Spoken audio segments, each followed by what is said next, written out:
Let's start today's event, and very glad to see a high number of participation. And today we have eminent panelists with us. My name is Rajan Khosla. I work with Oxfam as country director in Myanmar, and currently I'm based in Myanmar. And it is an opportunity for me to be part of this discussion. I mean, very useful discussion across the world. In most of the countries, this is a very live debate and deliberation, and I'm really honored to have eminent panelists with us today. Just before we start the discussion, just to a very brief overview on the agenda. We will hear from the Interagency Standing Committee Secretariat before we start, and followed by an update on the guidance, a presentation done by Development Initiative. And we will have the honor also to hear from Grand Bargain. And followed by that, we will have a panel discussion with some of the eminent leaders from our fraternity, and I will introduce to you all in a bit of time. Few things on the housekeeping. As you may see, there is a question and answer chat box below, and there is a general chat box.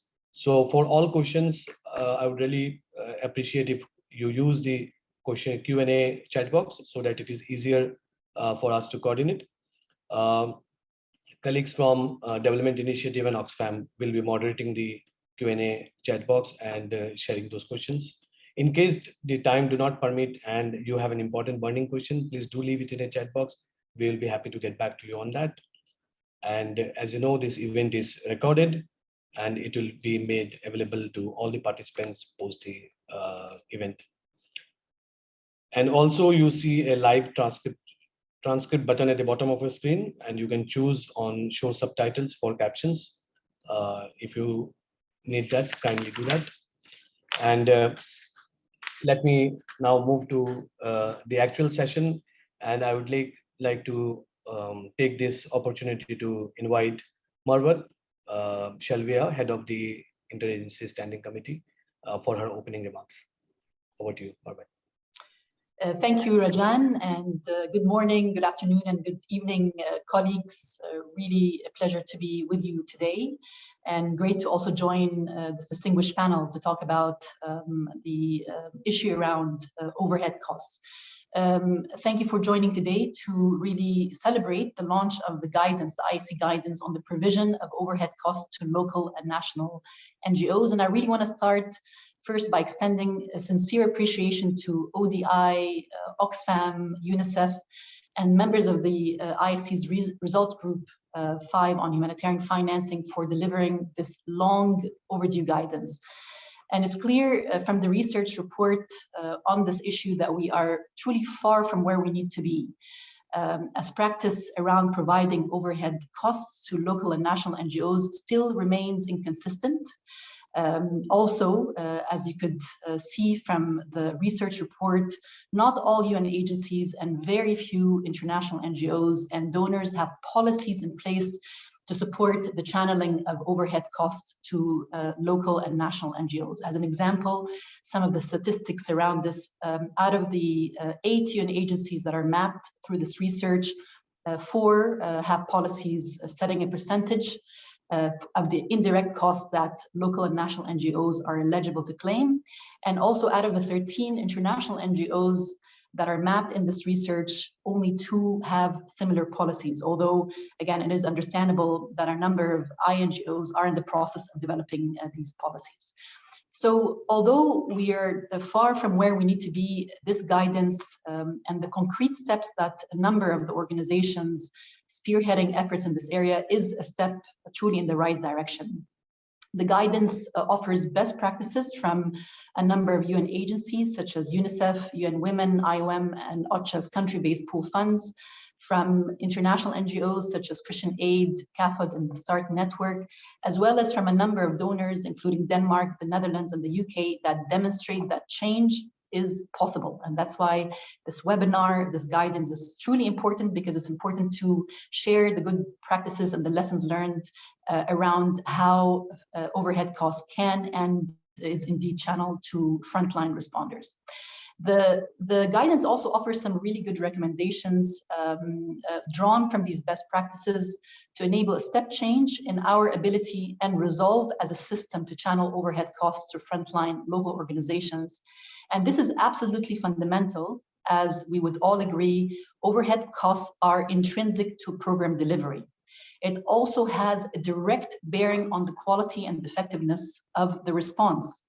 And it also supports our collective commitments, ambitions, and responsibilities towards localization, including contributing to capacity building. To tackle this issue head on, it is clear that we need to do this jointly as a system. So the UN, INGO, but the donor engagement as well with local partners is absolutely essential. And that's why I'm very much counting on the tremendous opportunity to capitalize on forums such as the Grand Bargains caucuses on localization, as well as the Good Humanitarian Donorship Forums, to push forward further changes and provide incentives to enable this change, which is truly necessary for us to be able to deliver effectively to communities in need. So Rajan, I will stop at this point, but I will stay online in case there are any questions from the audience. But thanks a lot again for this opportunity, and over to you. Thank you, Margaret, and definitely I think all of us agree on the importance of this deliberation. Now let's move into the guidance, and I would request Fran Girling from Development Initiative to share with us the guidance. Over to you. Great, thank you so much, Rajan. Hopefully you can all see my screen. So lovely to be with you all today, and my job is to briefly share with you the key recommendations from the newly endorsed guidance, which was informed by research that we at Development Initiatives had the pleasure of working on and supporting the IASC over the past year or so.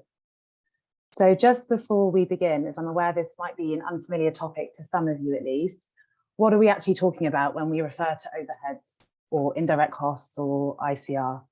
Unfortunately, the term used does vary across different organisations, and there isn't a common definition of what constitutes an indirect cost versus a direct cost within the humanitarian system.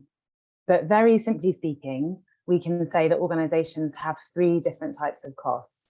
So obviously the cost of delivering a project, the direct costs which are pooled and shared across different projects, and finally the indirect costs which aren't easily attributable to a specific project, but which contribute to the overall running of an organisation. And I think this visual is quite helpful because rather than showing an organisation's different costs as a pie, which can suggest that indirect costs are taking away a slice of funding from programming, this shows instead how projects are built around, supported by, and share responsibility for the indirect costs of an organisation, or what you might call the kind of core mission support.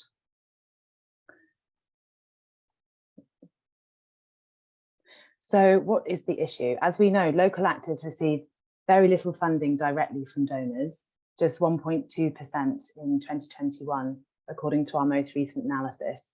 So consequently, the majority of funding that reaches local actors passes through an international organisation, such as a UN agency or an INGO, or what we'll refer to as an intermediary. And they often just give the direct costs of programme implementation to their local and national partners. And local partners have been advocating for many years about the impacts of being trapped in a cycle of this project-based funding. And there's growing evidence of the cumulative impacts years of underfunding has. Some examples include being unable to cover the salaries of staff between projects or investing in their development, an over-reliance on volunteers, being forced to undermanage security or operational risk, and not having the resources or the time to participate in wider coordination mechanisms. So ultimately, we have a reality where partnerships with international organizations can actually leave local partners with depleted capacity rather than reinforced capacity. And local partners also emphasize to us that overheads don't just keep the lights on, but they help organizations invest in the people, the leaders, the processes, and the systems which ultimately contribute to organizations being better prepared to respond to crisis. And it's this bigger picture which we think is really important to keep at the front of our minds. By not providing indirect costs, local partners are less able to ultimately serve the communities that they work with. So as Mervat mentioned, there is increasing recognition that local actors require overheads for just the same reasons as international organisations, and it's seen as one of the most effective ways to practically realise commitments made to support local humanitarian leadership. And this year, the IASC Results Group 5 were tasked to look at the issue. And our work was to investigate the current state of overhead sharing by firstly mapping current practices and also identifying examples of good practice. And I should flag that as part of this, we spoke with and consulted representatives from 26 local and national NGOs based in 11 countries. And this has now gone on to inform the endorsed guidance. So very briefly, what did we find? Of the 22 organisations that we mapped, we found a very inconsistent picture overall. On the whole, most organisations don't have global policies around how they provide overheads to local partners, unlike for their international partners. But there are examples of overheads still being provided or shared, even in the absence of a policy. But this generally wasn't standardised across an organisation and was generally led by country officers negotiating one-off exceptions. But international organisations are committed, in theory, to covering the cost of their partners. And many told us that they asked their partners to translate some of their indirect costs into the direct programme budget. Things are clearly changing though, and nearly all of the INGOs we spoke with and some of the UN agencies are currently in the process of developing policies around this. And others included examples of including indicators around improving practice on overheads within their global organisational strategies. We also did, I should say, we completed this data collection in May, so I would hope that the research is already out of date in some cases. To give a few examples, as Mervat mentioned, 4 out of the 8 UN agencies that we mapped do have policies, so UNHCR, UN Women, IOM and UNFPA, and they have policies ranging from between 4 up to 12%. And I think one distinction between UN agencies and INGOs to flag here, which came up again and again in the research, is that when these UN agencies provide overheads to their local partners, it's normally in addition to funding for their own indirect costs and would generally be reported back to the donor as part of the programme costs. So this language that we sometimes hear around sharing or cascading is not so relevant in the same way as it is for INGOs. Country-based pooled funds were also mentioned again in a number of interviews as being a positive example because they have the same rules for their national and international recipients. And we also found that reporting requirements can be a really useful incentive for change. And an example given was of a UN ops managed consortium in Myanmar, which required written justification if ICR wasn't being proportionately split between national and international recipients.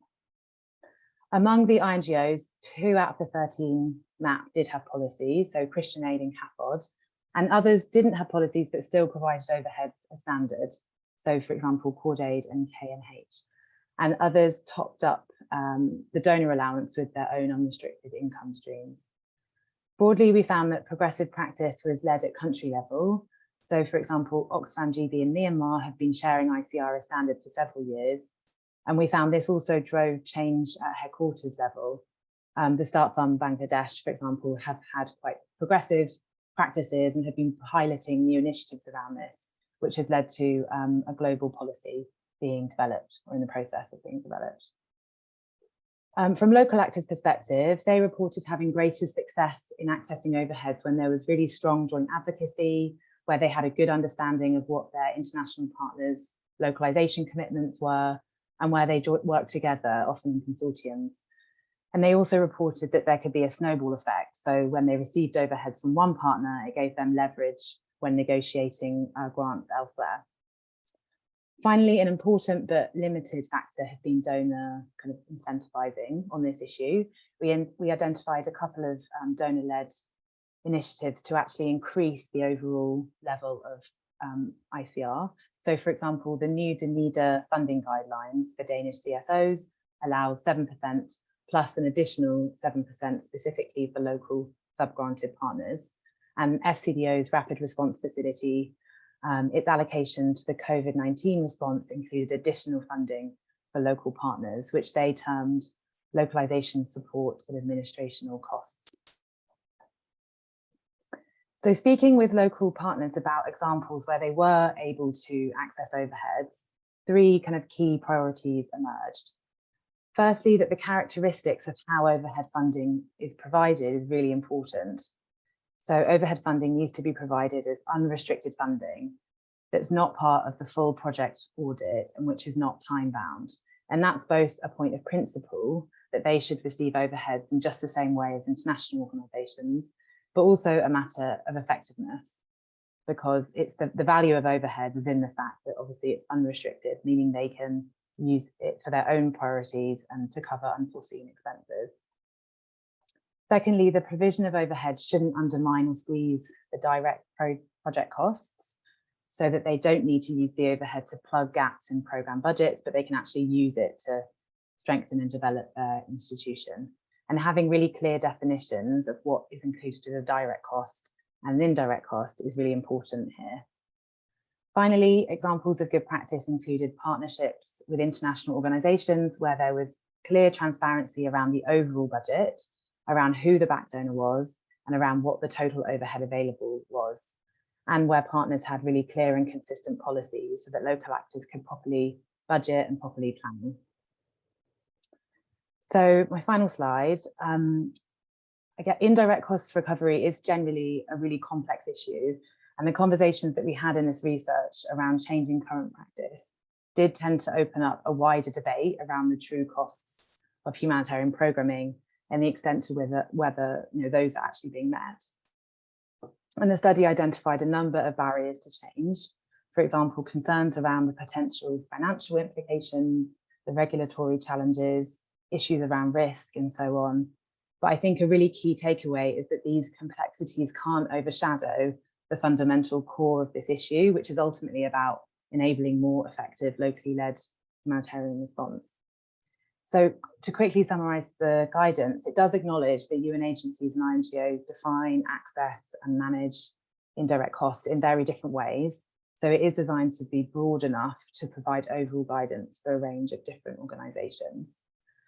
For UN and INGOs, we found that there are pockets of good practice. So these really need to be built on and developed into policy and standardised across organisations.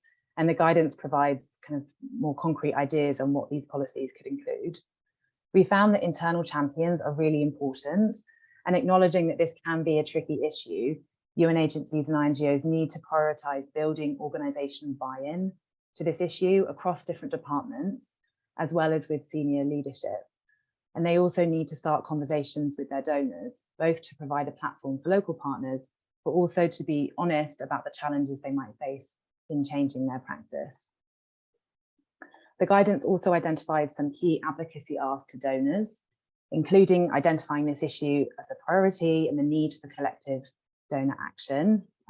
So through the Grand Bargain, but also through the Good Humanitarian Donorship Initiative. And the stakeholders that we interviewed really want to see donors incentivising change more. So by stipulating that overheads are shared with local partners, while importantly also committing to meeting all the costs incurred by different actors in the programme. And we encourage donors to also be open to having frank and honest conversations about what this means for their current ways of funding.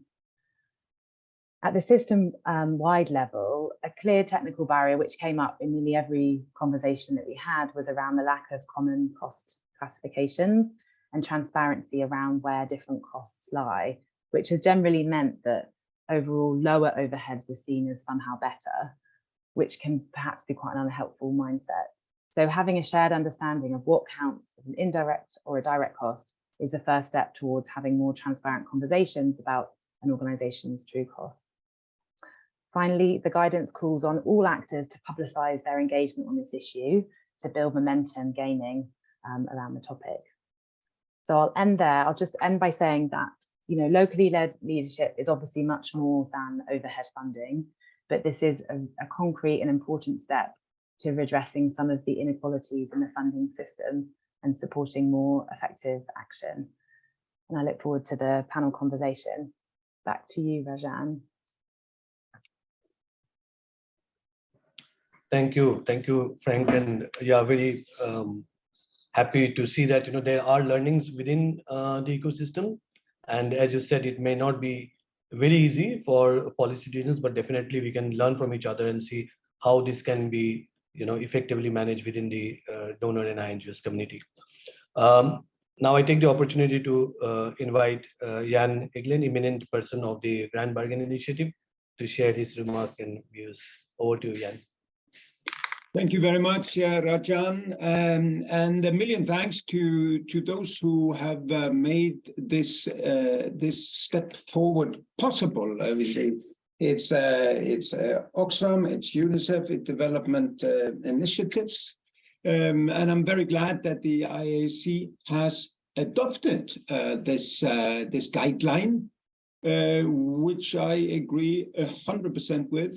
So does the Grand Bargain Collective, which is the greatest collective in the humanitarian world, because it includes all of IASC plus the donor, all of the donor nations. We recognize, I think, in the Grand Bargain that localization, which means that that the goal of having 25% of humanitarian resources with and through local groups, is the goal that the Grand Bargain is furthest away from realizing. It was agreed by all of the signatories back in time. It's hard to really find the rationale for why 25%, why not 20 or 30 or whatever, but it was agreed. It's a goal, and we're way behind realizing it. I think the latest figure is like it could be 1% or 2% in 2022.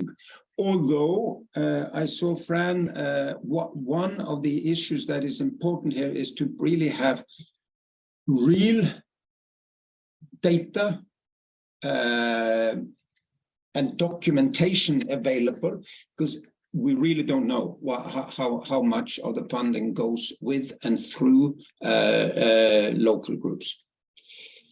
The issue of overhead is super important. I lead one, you will see here, a large international non-governmental organization, NRC. Without overhead, we couldn't do all that we do in terms of innovation, in staff care, in staff security, in emergency response, in new programming, in experimental initiatives, in quality control, in monitoring and evaluation, and whatnot. We wouldn't have a Secretary General, me, if there wasn't for the overhead. So, of course, it has to be equal for the local groups. It's fairness. Now, still, I think we need to remind ourselves, why do we do this? I mean, and as with all other things, it's because we serve people better. It's the humanitarian family is at its best if there are strong agencies, strong international organizations, strong national organizations, strong local organizations. Many of the local groups have an ability to communicate with the communities we serve, because they are of the people, with the people, for the people, and they will stay there forever. Now, in the Grand Bargain, we have done a lot to make progress here. So it's one of the two priorities in the Grand Bargain 2.0, and the clock started ticking 1.5 years ago. One priority is more quality funding, multi-year funding, flexible funding for all of the humanitarian actors from the donors, making progress there. But the other one is localization. So what we already did was have one caucus that finished. It was led by Switzerland and the Steering Committee of Humanitarian Affairs. And it has, look it up, get it through our webpage. It has established really the roles of intermediaries, the language around being intermediary, the power relationships, to make it really an effective, equal partnership. We're not going to be anywhere close to 25%. If not, there is more effective use of intermediaries, in part because of the rule book of the donors is thousands of pages. And the will to make the big leagues, there has to be more effective organization doing intermediate work. And of course, they have to have overhead indirect costs to enable this, but the local groups have to have their share of the indirect cost and the overhead. So in the other caucus that is ongoing is one in how to reach the 25% target with overhead and indirect costs, and it's ongoing. The NEAR network, umbrella for local groups, and me through Clarissa here present, lead that work. I will be now more engaged because we need to nail it down early next year on how we reach 25%. So I'm ending by saying I'm optimistic actually, because I don't know any of the large donors who are not committed to increase their funding for local groups and who are not discussing how to enable intermediary funding, overheads, indirect costs. Lots of donors are looking at that. In our caucus, 3 donors are present: USAID, ECHO, and Denmark, together with international NGOs, and local NGOs, and the UN and the UN agency. So I'm optimistic. I think we're making progress. But and that's the good news. The bad news is that we're still way far away from realizing our goal. Back to you, Rajan. Thank you so much, Ian. And yeah, glad to hear the optimism. We all share the same, and I'm sure that together we will be able to achieve this agenda sooner or later, but sooner is always better. Thanks a lot. I take this opportunity now to ask the audience. I mean, before introducing the panelists, let me ask the audience that as you are hearing now, everyone has a role to play, whether we are individual in an INGO or in a working in a donor. So we are doing a very short poll, and it would be great to get an initial reaction from the audience on what steps you will take individually to implement the recommendation. You will see a poll should be up on your screen. Please select the steps you will take, and we will share with you the results shortly. And while you do that, let me also move on to the introduction of the panelists. I mean, today, as I shared, we have very senior, good, experienced panelists from across the sector. So let me take this opportunity to introduce Virginie Lufin from Amel, a local organization in Lebanon. She is the Program and Partnership Coordinator. And we also have with us Robert Hurt, Deputy Director, Division of Strategic Planning and Results from UNHCR. Welcome, Rob. We have Bill O'Keefe from CRS, Executive Vice President, Mission Mobilization and Advocacy. And we look forward to hearing from CRS experience. And we have Pascal Richard, Deputy Head of Humanitarian Multinational Affairs Unit from SJC. So thanks, first of all the panelists for your time, and we will go one by one. So in the beginning, we will have 2 rounds of questions and reactions, and then we will open up for Q&A from the audience. And before I move to the questions, maybe I'll just check if the poll results are out. Felix. Okay, here you see, I mean, interesting outcome. 70%, 74% have said that they will share the guidance and initiate a conversation. Fantastic. Use this guidance to speak with donors and UN agencies. 52%. Similarly, the others are there. So thanks a lot. I mean, this is indeed quite useful, and I think here comes what Ian was saying. All are optimistic, and we will put our efforts together on this. So let me move to the panelists. So maybe we'll start with Virginie first. So this first round, I just wanted an initial reaction.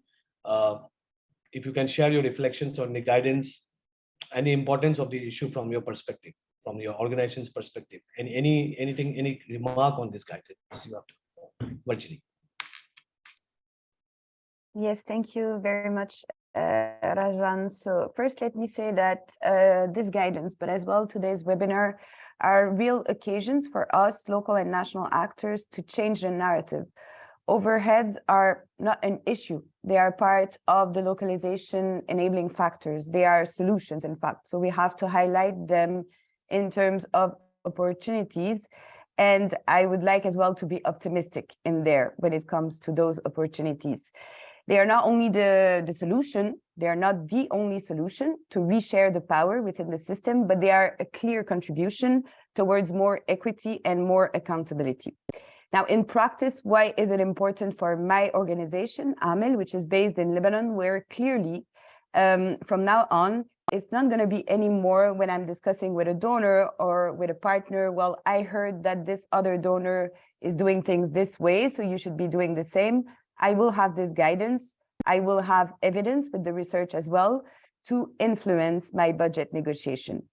I also believe it's important beyond operational NGOs. It's also important for local NGOs network and most probably international NGOs network as well. So for instance, I'm part of the Lebanon Humanitarian and Development NGOs Forum, the local NGOs Forum in Lebanon.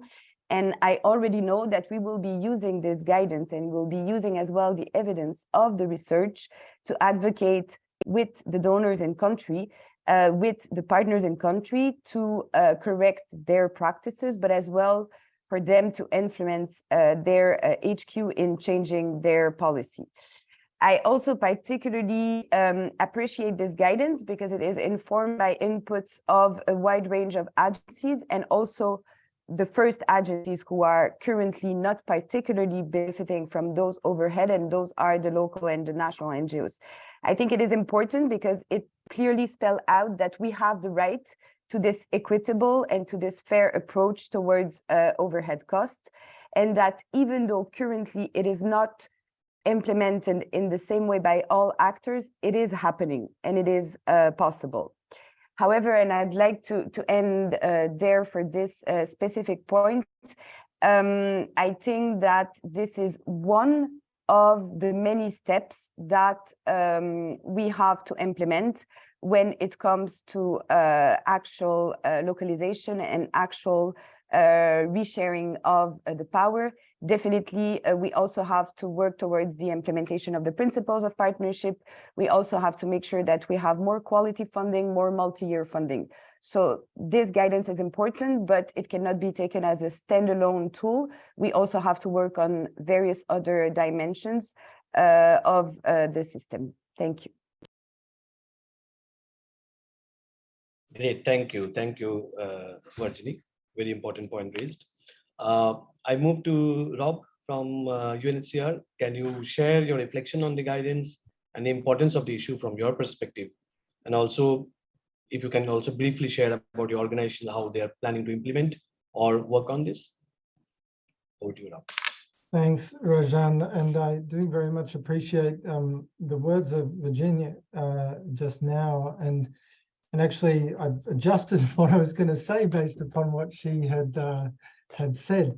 I think that the importance of this guidance is that it's one of several documents now that are points of reference for us as an organization to accelerate change and reforms that we have been we've been making for several years. But this is just yet another document within the repository that evidences, that gives us the confidence to push some of these changes forward at a faster pace, so that we know and we can communicate internally and externally with confidence that this is going, that the changes that we're making have the blessing and the endorsement of the larger community. perhaps later I'd be able to say a few words about some of the resistance that, or some of the challenges we need to overcome a few years ago when we gave, when we changed our policies so that 4% of the funding that we provide to local actors can be used for overhead support.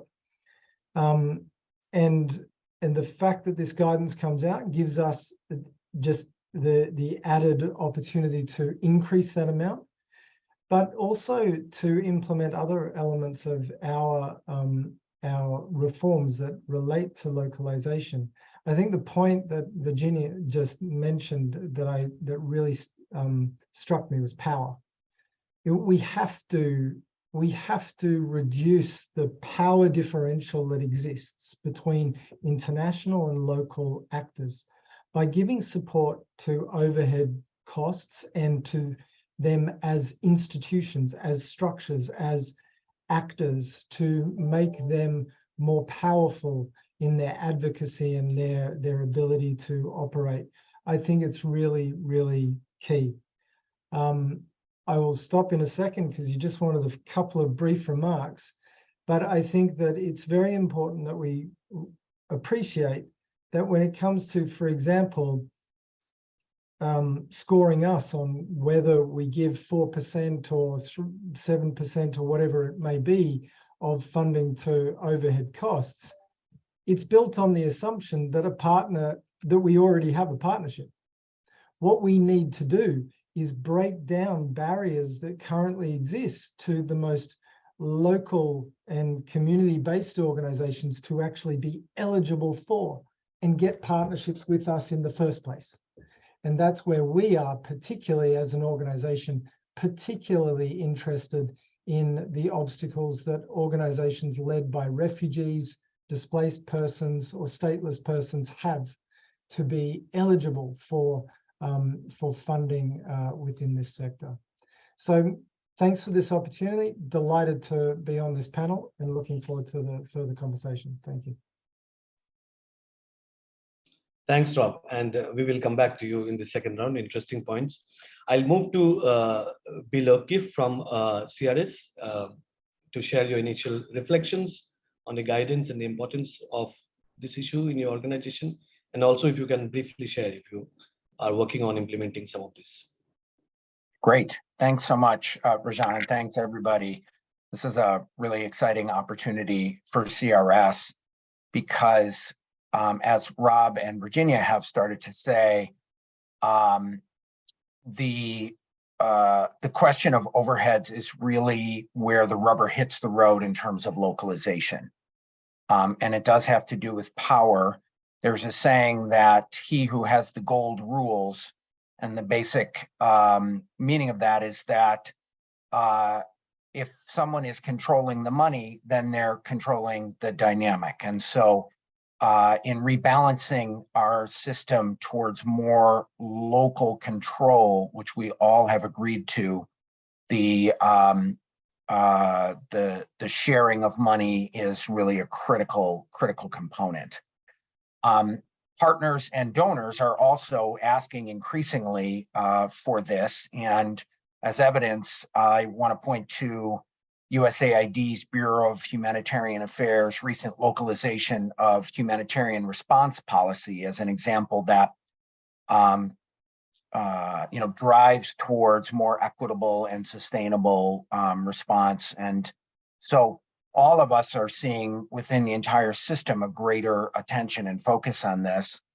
I want to also just say a couple of points that, in addition to the really strong arguments that Jan and others have made about why this is so important, from the perspective of CRS, what our overhead and our sort of NICRA from the US government enables us to do is to conduct our private fundraising, advocate for policy change, fund innovation, and also to respond before donors are able to respond. And those are exactly the kinds of things that we are trying with our partners to build the capacity for. And so this kind of funding is just critical for that long-term vision of truly excellent organizations at the local and national level that have the full range of capacities. Couple points about what CRS is doing already on this guidance. First, it's been a major leadership conversation among our executive team and our programming leadership. And we've made a number of recent commitments as a result of some internal research that we conducted about our own practices. And I'd like to share a couple of those things now. First, Caritas International, the network that the CRS and other Catholic organizations, many of our partners are on the line today, are members of, has committed to provide 5% of humanitarian cash for overhead. We are abiding by this commitment, and we're also expanding it to include, in addition to humanitarian funding, for our development funding. We have a number of organizational capacity sharing projects also that are focused on local and national NGO self-identified organizational development, including the development of ICR policies. And so we're very excited about this, about the opportunity to continue to grow in this area. It's also part of our ongoing localization advocacy, and we are committing to advocate with non-US US government donors as well as US government donors to secure a 5% ICR minimum for partners. We're working directly with our partners to help amplify their voice so they can speak directly to donors to share their needs and their perspectives. Just as an example, last year, as part of input to USAID's local capacity strengthening policy, we organized with USAID 4 focus groups of 38 partners from 23 countries. And I think it was a great example of walking the walk in turning over power to our partners so they could directly advocate to the donor about policies that impacted them. Kind of the principle of no conversation about our partners without our partners. And we found that USAID deeply appreciated this, and the discussions clearly impacted the outcome. The final point I want to make is just that as we, international NGOs and international organizations, look at our own policies and donors look at their policies, we really have to think about accompanying local and national partners to develop their own ICR policies and their own systems and their procedures as part of broader organizational growth and sustainability plans. And donors are going to need to finance that process. It's the amount of effort, for example, at CRS in our finance department and our programming to monitor our costs, to report them, is significant, and that capacity is something that needs to be developed. This is a great opportunity, really happy to be a part of the panel, and thanks so much. Thank you, Bill. Thanks for sharing some more practical examples, and we will come back to you in the second round, maybe a bit more on that. Now I'd like to invite Pascal Richard from SDC. If you can also share your reflection on the guidance and also how your organization is working or planning to work on this. Over to you, Pascal. Sure. Thanks so much for having me as well. And let me start by saying that for the SDC, locally led humanitarian action and localization is a priority. So we very much welcome this guidance, particularly, and something I think Rob mentioned also, because it was developed by the practitioners themselves. So having both UN organization and various NGOs, NGO networks coming together to come up with that guidance and of self-committing to that, I think is a great step. Because it carries another weight around that. So although we were not involved directly as donors or as the Swiss now specifically, Switzerland specifically, we think it's great that it's there, and we're looking forward to actually using it. So maybe 2 things or 3 things to mention. One, Jan Egeland already mentioned, it's really aligned with other conversations that have happened.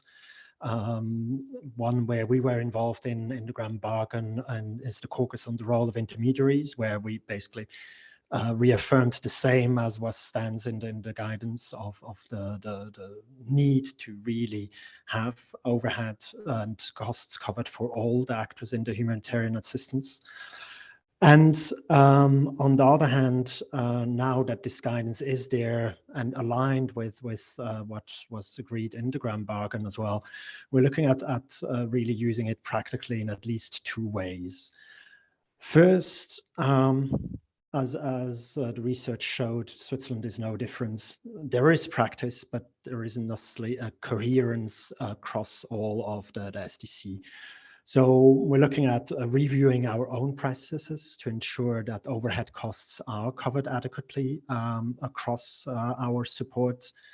Currently, we do actually provide as a donor flexibility to negotiate levels of overhead with our partners so that it covers the actual costs normally. But we do not have in the policy and in our agreements formal demands towards our partners that A, this flexibility is handed down and cascaded through, and B, that overhead is actually shared and that's the kind of amounts is publicly available, reported on, etc. So it means, first of all, that we need to review our own policies and bring it in so that it doesn't depend on maybe individuals or specific bureaus that are working on that and have included it, but that it becomes a way of working for the whole of the SDC. And we're looking at using the guidelines to initiate those internal discussions.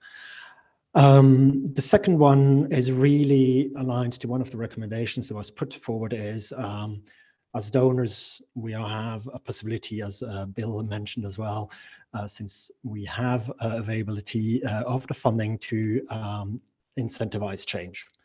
So the discussions, not only internally, but the discussions crucially with our partners around how to go about that and advance this agenda will be key. And we have, for example, very recently done that by, on the one hand, giving a clear message across the whole of the organization that fair cost recovery and as well quality of funding is something that needs to be addressed in all of our conversations with our partners. And in the case, for example, of Ukraine, our representation there has started developing a series of concrete demands towards partners in the discussions there and saying, well, those are the things that we really need to take up and engage partners on that. And it includes the questions of overhead, of ICR, and as well the quality of the funding itself. As was mentioned before, that's not enough to really achieve locally led humanitarian action around that, but to me it's a great start to really make it concrete in our agreements as well. And as was mentioned before, more is necessary, of course, to address the inequities within the system. But I think the guidance really provides us some, on this issue specifically, some concrete steps that we can take forward.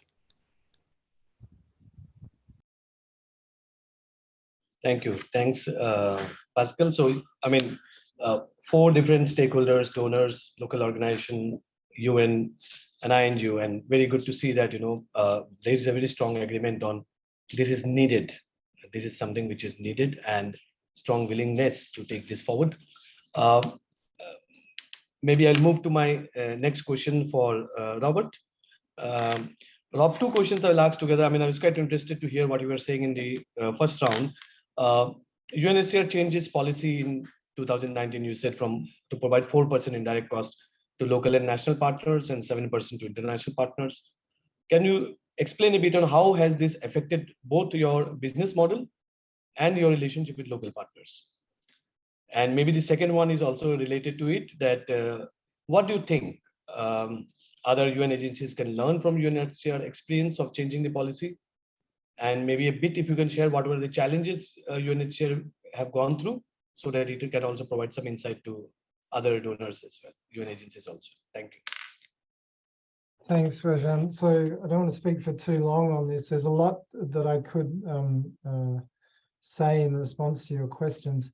So it was indeed 3 years ago that we changed our policy so that we would provide 4% of the total amount of funding provided to a national or local non-government organization could be used for indirect support costs or overheads.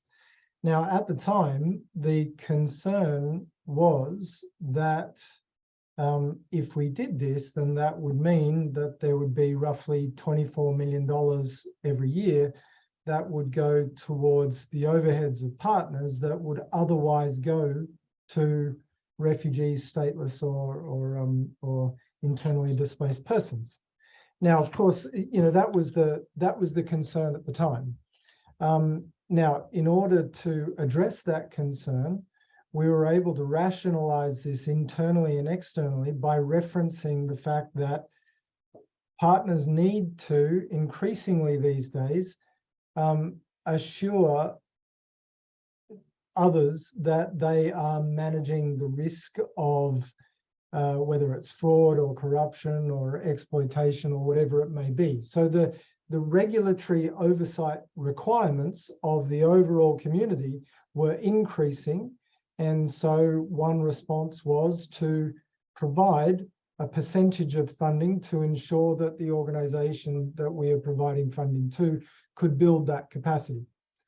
Now, fortunately, over the last 3 years, including with this guidance, the need to associate this support with that type of risk has now gone away. And I think it's generally it's just now recognized that support for overheads is a necessary cost of humanitarian or whatever it may be programming. So I think that we've gone through this period of trying to rationalize this and explain it, etc., as being some sort of not lost cost. And fortunately, I'm glad to see that the overall discussion and dialogue has moved away from that. Now, as I tried to allude to before, the 4% that we provide, we recognize that there is a discrepancy between what we provide to a national actor and an international actor, 4% rather than 7%. Now, I think that we will be in a position to be able to have another discussion around that discrepancy, thanks to, in part, this guidance. But I think that we really need to understand this as the lowest of hanging fruit when it comes to the importance of implementing the localization agenda. There's so much more that can be done. And one of the other things that we have done in recent years is to recognize that we were not open to partnerships with the most local of local actors because they couldn't meet the minimum requirements that we and other humanitarian actors were setting.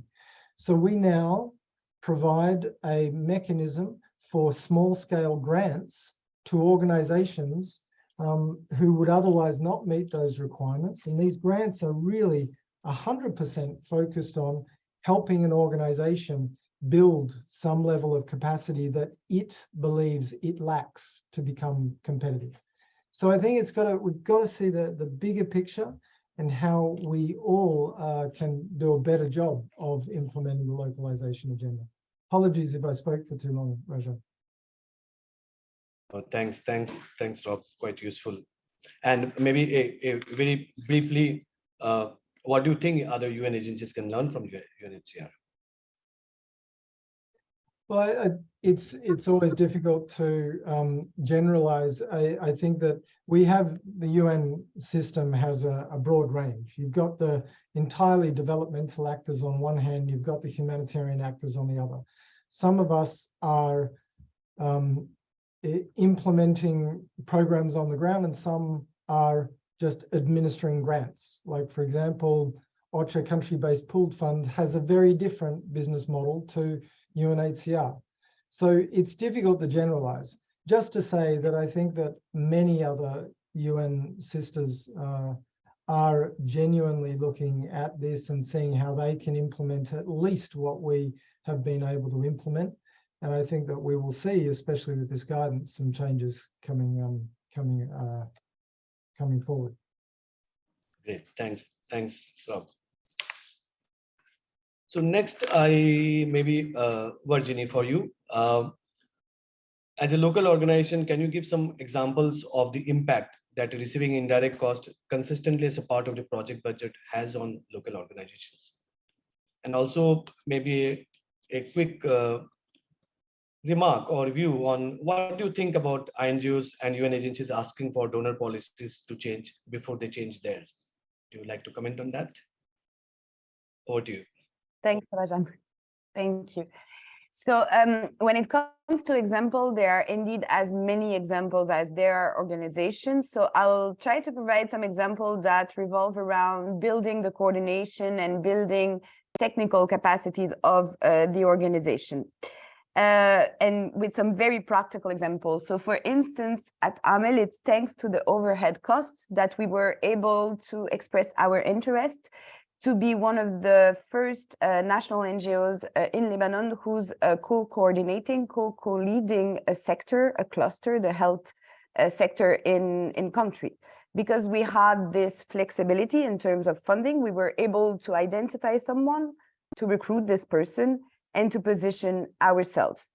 While we've been reviewing with some other actors in countries, being international or national, we also realized that most of those NGOs who had expressed their interest to co-lead sectors were all able to do it thanks to the overhead. So that's also a way to show that overhead are enabling us to influence how the coordination structure is being rolled out and the power dynamics within this humanitarian coordination structure in country.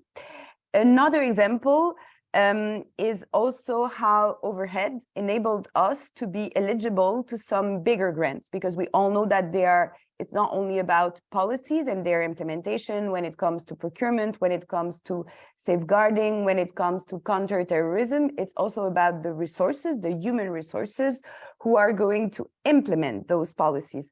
And thanks to the overhead within my organization, we were able to recruit those persons and then step by step to charge those persons on direct costs eventually. It also enabled us not to do copy-paste of policies of other organizations, but really to have contextualized policies that were actually being implemented. Then a last example, maybe more on advocacy, because we're talking a lot about changing the power dynamics, but us local and national actors, unfortunately, because we have a limited access to the HQ of the UN agencies, of the donors, of the INGOs, usually some other people would advocate on our behalf. However, having overhead also give us the opportunity to build our own mission and to go to those capitals and to influence those decision makers. But this has a cost that is usually not allocated to the direct cost. So this is another example, this influencing aspect of our action that we can cover with the overhead. I feel I've been giving some very developed examples, but I also want to reflect on the daily reality of many of the local and national organizations where the overhead are in fact used to cover a salary gap because there's no more funding for 2 weeks, to pay the fuel for the car because there's no more money on the budget line, to buy hygiene kits after a disaster because there's no grant over there and you need a certain amount of money to do the transition, waiting for the regular grant to come in. So on the one hand, such costs are for us life savings in many situations, but they are also an opportunity for us to play a more equitable role in the coordination system, to influence directly key stakeholders and to access then directly funding and to be more accountable. So here, I think we're touching on the various components of localization in terms of capacity building as well. Maybe a last reflection around the change in terms of policy. So this is a bit my concern, is that this enabling power of the overhead, that is not the only solution, but that is a big part of the solution, is unfortunately and currently possible only thanks to a couple of donors and partners, right? So you don't have an equal share of this new policy and of this new practice. So I really believe that this guidance is the opportunity to move forward collectively from those very general commitments on localization, because I believe everybody is in favor of localization, but to move from this to actual changes in terms of practice and in terms of policies. But maybe here a word of caution. The way we're going to monitor the evolution shouldn't be the number of organizations who now have a policy. The important is to change the practice first, and then you have the policy besides the practice. But if we're waiting for all the policies to change, then unfortunately it's going to take a lot of time. And I think that you're already seeing it in the guidance and in the research. Many organizations, in fact, do not have per se a policy, but they are already having equitable practices that are actually contributing to locally led response that are equitable, basically. So I don't think it's an actual argument from different stakeholders of the system to say that we're waiting for the donors. The donors are definitely helping us when they have fair policy, equitable policy, but the change can also happen with the UN agencies and with the other international NGOs and international actors of the system. So everybody has to move forward together. We shouldn't be waiting for one actor to formulate policies before moving forward. Thank you, Virginie. Very well said. And really like your point on practice. Practice, and that will help to form policy as well. Thanks. So I move to Bill. Maybe you shared a bit on in the first round. So maybe I was interested if you can also share, what are some of the challenges for INGOs to start providing or sharing overhead with national partners, and what do you think among these challenges? What are some of those pressing ones based on your experience? Great, thanks. Yeah, that's an excellent question. I think the challenges come down to one, a point that Virginia made, which is there's in some cases a thought that we have to wait for some sort of unified approach to this. And I think it's really important that we all commit to the idea that the perfect can't be the enemy of the good. We just have to keep moving forward. There's a complicated donor environment. Our partners are very different. It's the legal environment from country to country is different. And so there's going to be no perfect solution that covers every situation, but we have to commit to moving forward in every situation as far as and as fast as we possibly can. The other thing is that just, again, that the donors and donor policies, and I think here it was really great to hear Rob about the progress that UNHCR has made. I think some of the other UN agencies and PIOs, there's a lot more work to do so that we, in collaboration, INGOs in collaboration with the UN, are providing a united front towards constructive and positive policies. I think that there's a lot of just the details of systems that we and other INGOs need to work out in order to provide the kind of support for capacity building, capacity strengthening, capacity sharing, so that local and national partners can advocate for themselves, can put in place their own ICR policies, and can effectively implement those policies in the context of a sustainable organizational growth policy or strategy. I'm sorry. So those are my reflections. I think that the last thing I'll say is just, fair cost recovery and equitable risk sharing is a critical part of quality and equitable partnerships. And I think the donors don't always put their money where their mouth is on funding equitable or quality partnerships. Quality partnerships requires this kind of quality funding, and so sometimes we feel that donors want quality partnership and the benefits of that, but aren't really willing to pay for it. So lots to talk about in the future and lots of very specific things to work on. I hope that's helpful. Thanks, Bill. So I move to Pascal.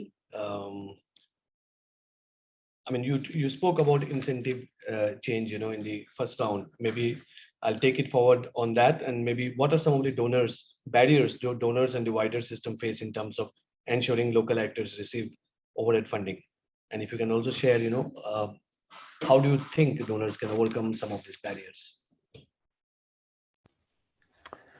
Sure.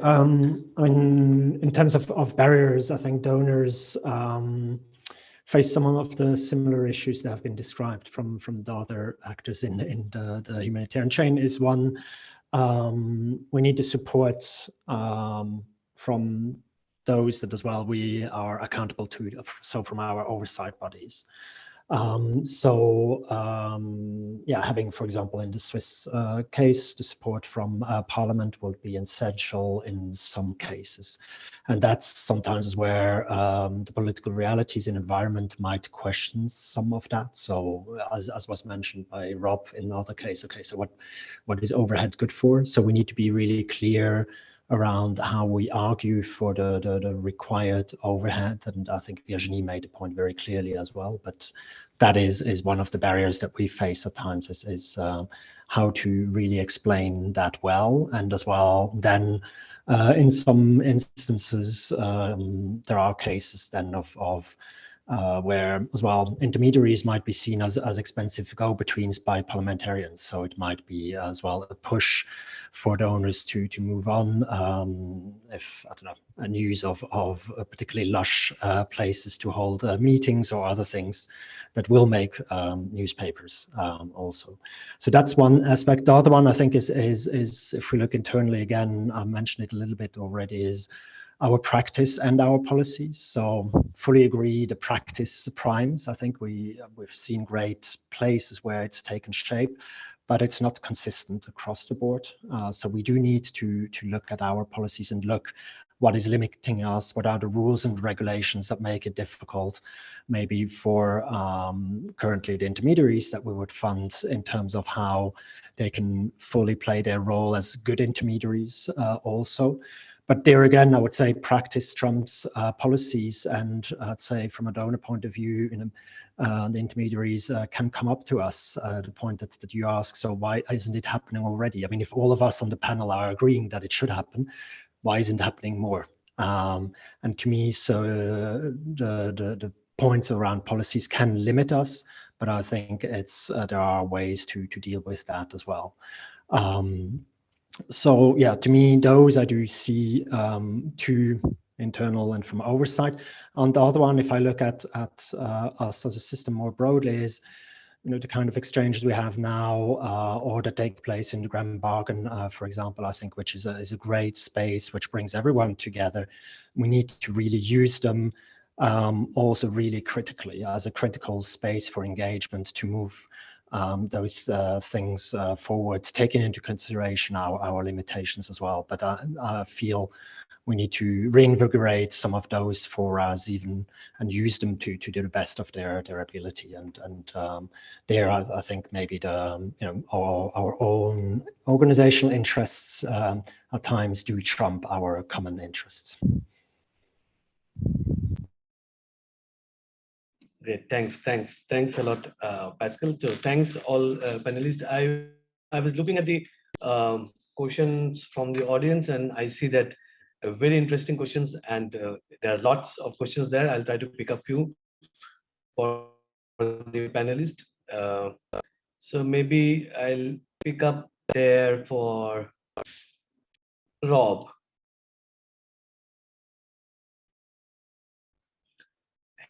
UN agencies adjusted the practice of having lower overhead costs for national NGOs compared to NGOs.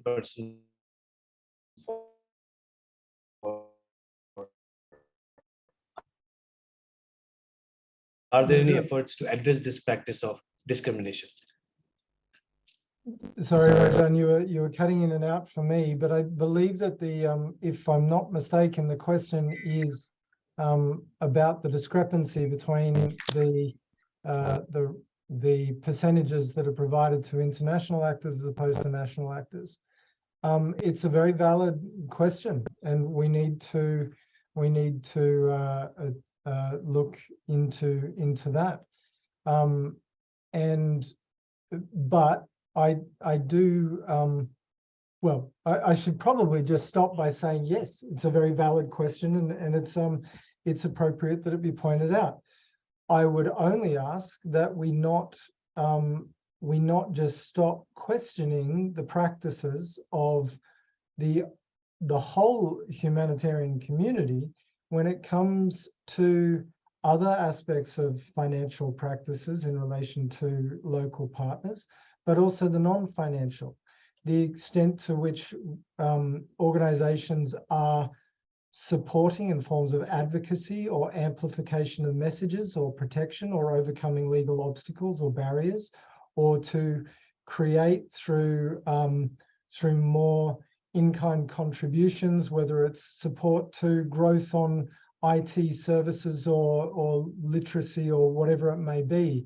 You know, there's such a broad range of issues and problems that we need to tackle that sometimes I do feel like we get stuck on just one aspect of the financial component, which I fully understand and I'm fully in agreement, but it should not be to the exclusion of all of these other efforts. I was really struck, by the way, Rajan, by somebody putting into the chat about this issue of capacity, yet it is that international actors have had some cases where they come into the country and they basically employ all of the people from the local actors, thereby creating a brain drain and actually doing harm, not good.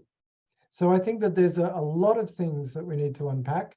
And I do take it upon myself, ourselves, to revisit the issue of the 4% and the 7%. And we should not be resting on our laurels and saying that we're one of the only UN agencies that actually gives any of that level of support to national and local actors. Thank you, Rajan. Thanks, Rob. Okay, maybe for Bill, there's one question on, as overhead cost is one of the major issue as far as quality fund is concerned, do you have any plans to incorporate quality funding issue in your existing partnership policy? And do you think others should do? That's a great question. Thank you.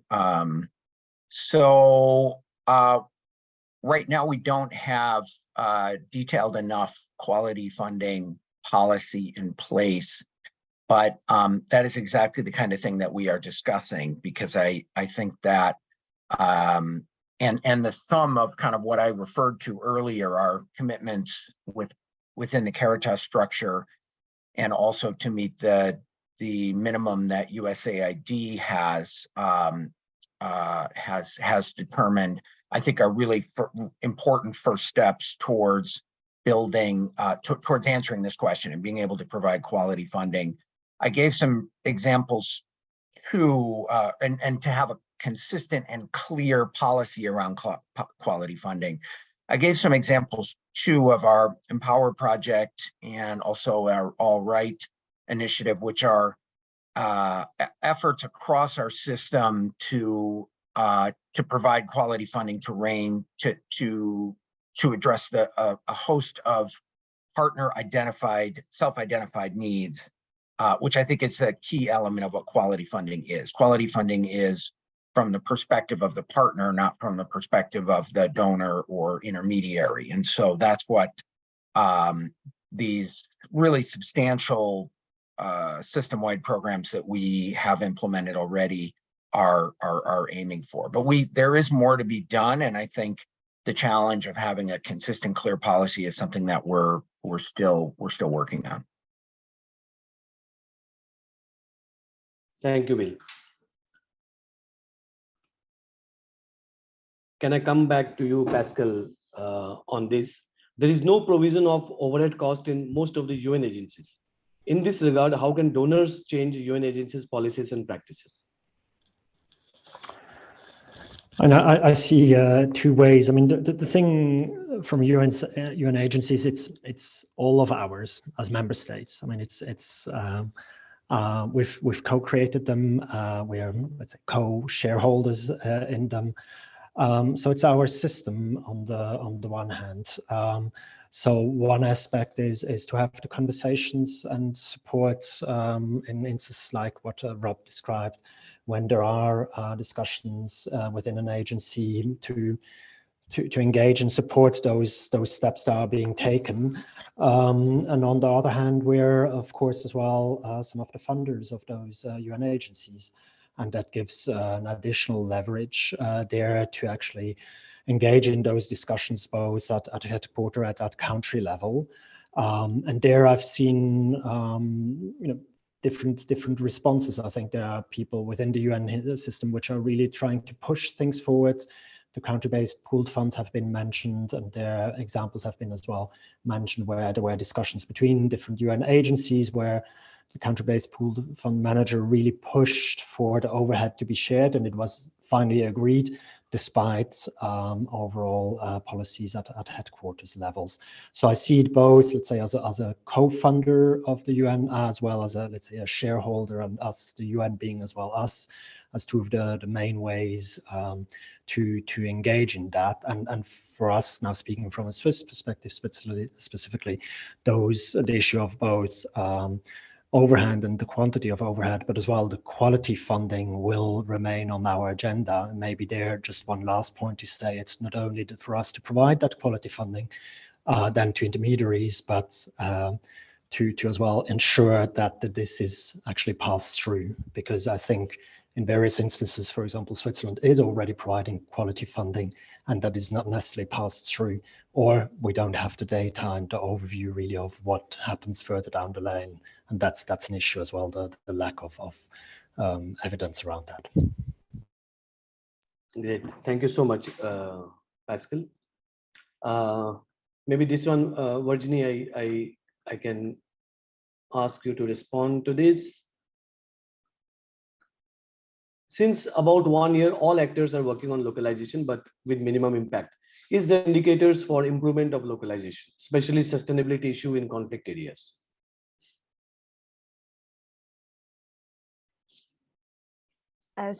So I know that many actors are working on such issues at the global level, but let me maybe provide you with some aspects coming from Lebanon.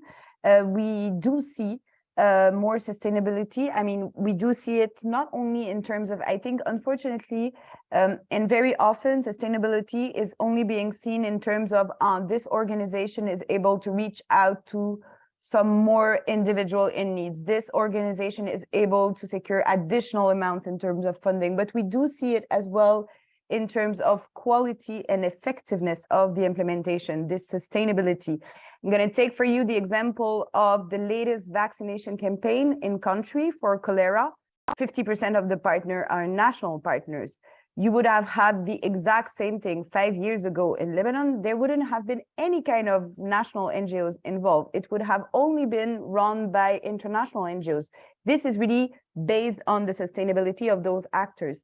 Same thing now you're seeing in terms of child protection, in terms of education in Lebanon. This sector now is largely being, the contribution is largely coming from the national NGOs who are well-established national NGOs. And maybe a last point, because I've been seeing this question coming back again and again in the chat, I also think that those organizations were really good, and this is also based on their sustainability, to partner with some smaller refugee-led organization, woman-led organization, because they know them, they have access to them. And we need also to support those national NGOs so that they entered into principled partnership with those smaller civil society organizations. We don't want to replicate the model we've just been criticizing, right? We want to make sure that those are equitable partnership based on consortia approaches, eventually promoting country-based pool fund. So I think that really the quality of the action that is implemented, the impact is really showing us the sustainability of this principled humanitarian action in country. Those are based on Lebanon, but I'm sure it's the case in many other countries. Great, thank you so much. I'm conscious of the time, and we may not be able to take more questions, but I request if the people who have shared the questions, can you please also share your contact details. I mean, our team will definitely try to revert back to you on some of those responses. So kindly leave your contact details in the question and answer chat box. So thank you, all of you. I mean, this has been really a very, very rich discussion, and I mean, we all are aware that it is not possible to address this issue at once, but definitely some of these issues needs to be taken forward. And as the panelists said earlier, also this is an issue of equity. This is an issue of principles. This is an issue which all of us have been working so closely, and I'm sure this guidance will provide further boost and accelerate these deliberations among all of us. And I would really take this opportunity to thank the panelists for this rich discussion. And let me move to the towards the closure of this interesting deliberation. I would like to invite Seoglin Adam from UNICEF and also Gloria Soma from TT Foundation for the closing remarks from the IASC Task Force co-chairs.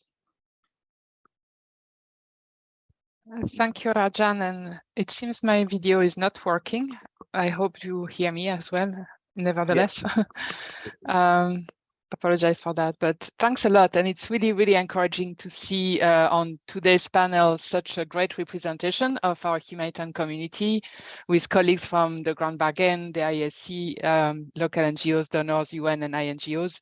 And I think that's for me a testimony of the collaboration and the commitment that from all that is really critical if we want to advance such commitments on overhead cost to local and national partners and as part of our bigger localization commitment. So from a UNICEF perspective, as you know, we, in collaboration with Oxfam, we were entrusted by the Interagency Standing Committee to develop this guidance under the previous IASC Humanitarian Financing Group. And we did so because we identified this measure of ensuring local and national actors having access to such funding as one of the most effective ways to strengthen their institutional capacity and to address current inequalities in the humanitarian funding system.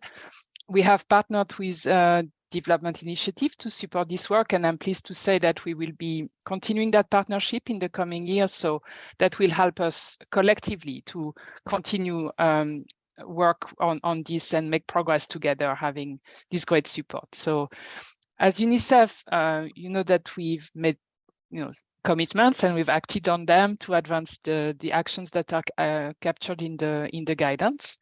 We have revised our internal procedures, and there are several other measures we are putting together. As Rob mentioned, it's not enough to just address the overhead cost issues. There are other measures that need to be put in place to actually enable a genuine strengthening of the local partners' engagement. And that's why, I mean, in my perspective, I would really link this overhead cost financing to other strategic measures that it really helps to further strengthen the institutional capacity of local actors to deliver on humanitarian action. It also is a measure that can help strengthening their leadership and coordination in humanitarian action. And so that's really important. It's really interconnected with other strategic priorities, which in the Interagency Standing Committee, we've identified as critical to advance the localization agenda. So the financing, the strengthening of leadership and coordination, and the capacity sharing. And as co-chair of the IASC task force on localization, now in this capacity, I really welcome the endorsement of the guidance note. And more importantly, I'm really committed to supporting the operationalization, particularly enabling the humanitarian agencies to put this into practice more systematically, and with the aim to deliver humanitarian action in a more effective manner. That's the ultimate goal. Also, as an IASC task force co-chair, I will leverage, and with my co-chairs, this function to engage other IASC entities that are critical to have an impact, our operational policy and advocacy group, the emergency directors, humanitarian coordinators, clusters, and so on. And we will make sure to really work very closely together with the Grand Bargain constituencies and leverage their impact and their weight, in particular when it comes to advancing engagement with the donor community. And so in closing, I just want to call upon all IASC entities and humanitarian actors to collaborate and in the support of the implementation of the measures in this guidance note. And we'll work together with the members of the IASC task force on localization to explore any further measures or mechanisms that can help socializing the guidance with the humanitarian actors, including the donor community. And on that note, I will hand over to my co-chair, Gloria Soma. Thank you. Thank you, Ségolène. Just to add on what Ségolène has said, we have also identified the next steps for this work, which will include one, the annual refreshing of the mapping of the IASC members, so UN agencies and INGO's policies and practices on overheads allocation to local actors. This will be an opportunity for visibility for every international agency implementing the guidance and for local actors to know who they can expect what from. Secondly, we'll also disseminate the guidance at the national level from February onwards. The research shows that much of the drive for change on this issue is driven by national level conversations. So we feel it is important to equip staff and organizations at the level with the awareness and content of the guidance. Thirdly, is that we'll also engage donors in bilateral conversations on the guidance as the IASC task force. While the guidance is not just for donors, we recognize donors have an important role to play, and as IASC, we must speak to them about these issues. Finally, I just want to say that we already have the evidence that everybody has been looking forward to.